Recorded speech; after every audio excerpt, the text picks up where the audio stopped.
Assalamualaikum warahmatullahi wabarakatuh. Perkenalkan, saya Lara Oktaningsi. Saya merupakan peserta Latsar CPNS tahun 2022 di Pemerintah Kabupaten 50 Kota, golongan 3, angkatan 2, kelompok 4 dengan nomor urut 3. Terima kasih saya ucapkan dan mohon bimbingannya kepada Coach Ibu Insinyur Suneva Basri MSI dan mentor Ibu Nurse Amalia Yulanda Eskep MKM. Berikut ini adalah learning journal tentang rancangan aktualisasi saya. Bab 1, pendahuluan. Menurut Undang-Undang Nomor 5 Tahun 2014, pegawai negeri sipil adalah warga negara Indonesia yang mempunyai syarat tertentu untuk diangkat menjadi pegawai aparatur sipil negara. Sedangkan rumah sakit merupakan sarana kesehatan yang menyelenggarakan pelayanan rawat inap, rawat jalan, gawat darurat, dan tindakan medis yang dilakukan dalam 24 jam. Jatuh adalah suatu kejadian, baik disengaja maupun tidak, yang dapat menyebabkan seseorang terbaring di lantai atau tempat yang rendah.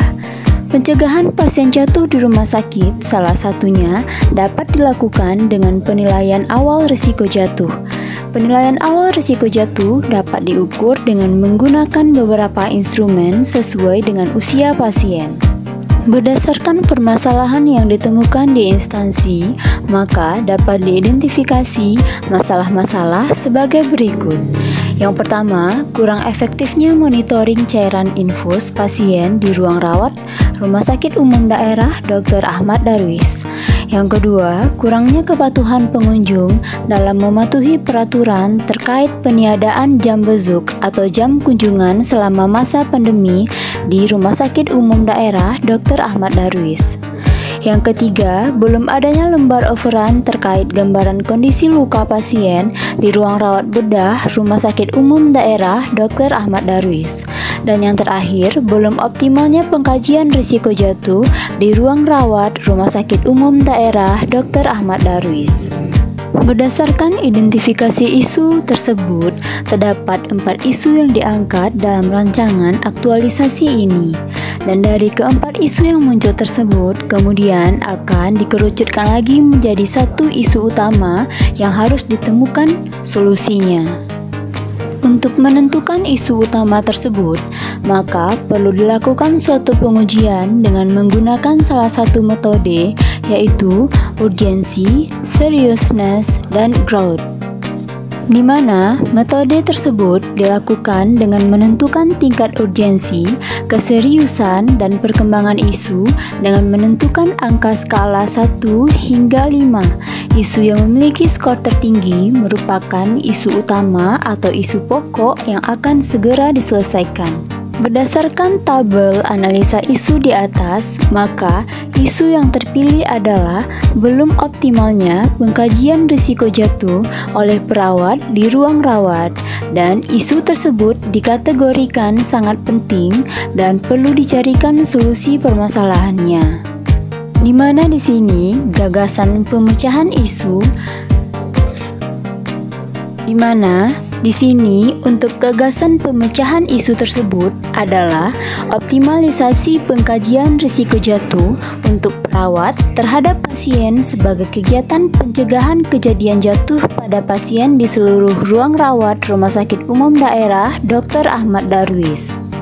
Bab 2, deskripsi lokus. Gambaran lokus tempat pelaksanaan aktualisasi dan habituasi nilai dasar PNS diantaranya gambaran umum instansi, tugas pokok dan struktur organisasi, visi, misi, dan moto rumah sakit dan program kegiatan saat ini. Gambaran umum instansi. Rumah Sakit Umum Daerah Dr. Ahmad Darwis adalah rumah sakit milik pemerintah Kabupaten 50 Kota yang terletak di Jalan Tan Malaka, nomor 1, Kecamatan Suliki, Kabupaten 50 Kota. Rumah Sakit Umum Daerah Dr. Ahmad Darwis mulai dioperasikan sejak tahun 1986. RSUD Dr. Ahmad Darwis termasuk salah satu organisasi perangkat daerah Kabupaten 50 kota yang memiliki tanggung jawab moral atau akuntabilitas kepada masyarakat banyak. Dengan demikian, rumah sakit berkewajiban melayani semua golongan masyarakat, baik golongan kelas bawah, golongan menengah, maupun golongan kelas atas. Untuk tugasnya yaitu membantu Bupati dalam penyelenggaraan upaya kesehatan secara berdaya guna dan berhasil guna dengan mengutamakan upaya penyembuhan dan pemulihan yang dilaksanakan secara serasi dan terpadu dengan upaya peningkatan serta pencegahan dan melaksanakan upaya rujukan sesuai dengan peraturan perundang-undangan yang berlaku. Fungsinya yaitu, yang pertama, perumusan kebijakan teknis dalam urusan pelayanan kesehatan. Yang kedua, pelayanan medis, asuhan keperawatan, penunjang medis dan non-medis, dan rujukan. Yang ketiga, pelaksanaan pendidikan dan pelatihan. Yang keempat, pelaksanaan penelitian dan pengembangan. Yang kelima, pengelolaan administrasi dan keuangan rumah sakit. Dan yang terakhir, pelaksanaan tugas lain yang diberikan oleh Bupati sesuai dengan ruang lingkup bidang tugasnya. Untuk struktur organisasi Rumah Sakit Umum Daerah Dr. Ahmad Darwis dapat dilihat pada bagan, di mana Rumah Sakit Umum Daerah Dr. Ahmad Darwis dikepalai oleh seorang direktur, yaitu Dr. Henki Pramudia, spesialis bedah, dan jajaran di bawahnya. Untuk visi Rumah Sakit Umum Dr. Ahmad Darwis yaitu terwujudnya rumah sakit umum daerah yang menjadi pilihan pertama masyarakat Kabupaten 50 kota dan sekitarnya. Misi Rumah Sakit Umum Daerah Dr. Ahmad Darwis yang pertama, menyelenggarakan pelayanan secara profesional dan kompeten, fokus pada kepuasan pelanggan dan penuh kasih sayang.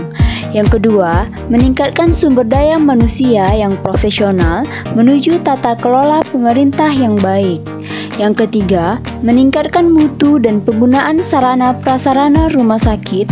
Yang keempat, meningkatkan kualitas manajemen berbasis teknologi informasi dengan SIM RS yang akuntabel. Yang kelima, mengembangkan program kemitraan dalam menunjang pelayanan.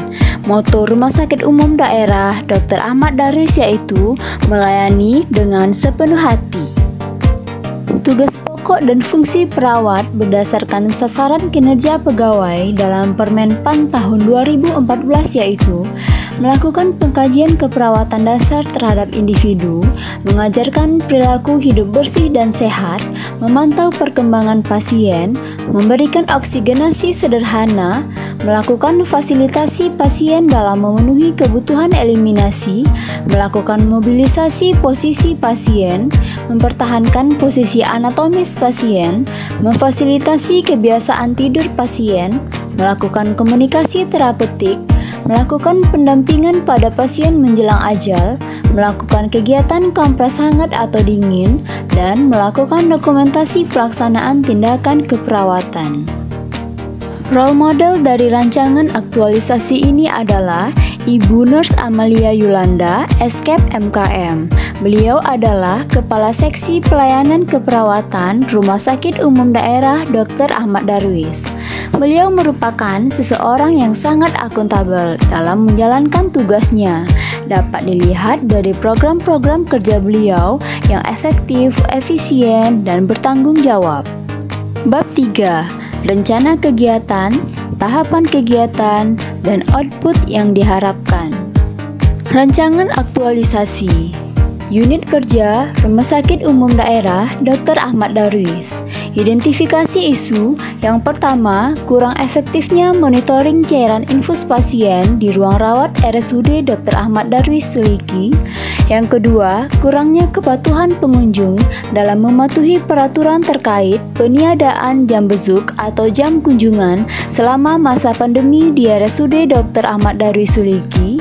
Yang ketiga, belum adanya lembar orderan terkait gambaran kondisi luka pasien di ruang rawat bedah RSUD Dr. Ahmad Darwis Suliki. Dan yang keempat, belum optimalnya pengkajian risiko jatuh di ruang rawat RSUD Dr. Ahmad Darwis Suliki. Untuk isu yang diangkat atau isu yang diprioritaskan adalah belum optimalnya pengkajian risiko jatuh di ruang rawat RSUD Dr. Ahmad Darwis Suliki. Untuk gagasan pemecahan isu yaitu optimalisasi penerapan pengkajian risiko jatuh sebagai kegiatan pemantauan oleh perawat kepada pasien melalui sosialisasi panduan pengkajian risiko jatuh di seluruh ruangan RSUD Dr. Ahmad Darwis. Untuk kegiatannya ada 7. Yang pertama, melapor dan meminta dukungan kepada coach dan mentor terkait dengan kegiatan yang akan dilakukan. Yang kedua, mengumpulkan bahan referensi tentang kebijakan terkait pengkajian risiko jatuh. Yang ketiga, mempelajari kebijakan terkait pelaksanaan pengkajian risiko jatuh pada pasien di ruang rawat RSUD Dr. Ahmad Darwis. Yang keempat, melakukan sosialisasi panduan pengkajian risiko jatuh di seluruh ruang rawat bersama dengan kepala ruangan dan perawat pelaksana. Yang kelima, melakukan role play cara pelaksanaan pengkajian risiko jatuh kepada perawat pelaksana di ruang rawatan. Yang keenam, melakukan evaluasi dan monitoring pelaksanaan pengkajian risiko jatuh ke setiap ruang rawat. Dan yang ketujuh, melakukan evaluasi dan monitoring pelaksanaan pengkajian risiko jatuh ke setiap ruang rawat. Di mana untuk jadwal rencana aktualisasi kegiatan 1 dan 2 dilakukan pada minggu pertama, untuk kegiatan 3 dilakukan pada minggu kedua, untuk kegiatan 4 dan kegiatan 5 dilakukan pada minggu ketiga, dan kegiatan 6 serta kegiatan 7 dilakukan pada minggu keempat. Sekianlah learning journal terkait rancangan aktualisasi dari saya. Mohon maaf atas segala kekurangan dan kesalahan. Terima kasih. Assalamualaikum warahmatullahi wabarakatuh.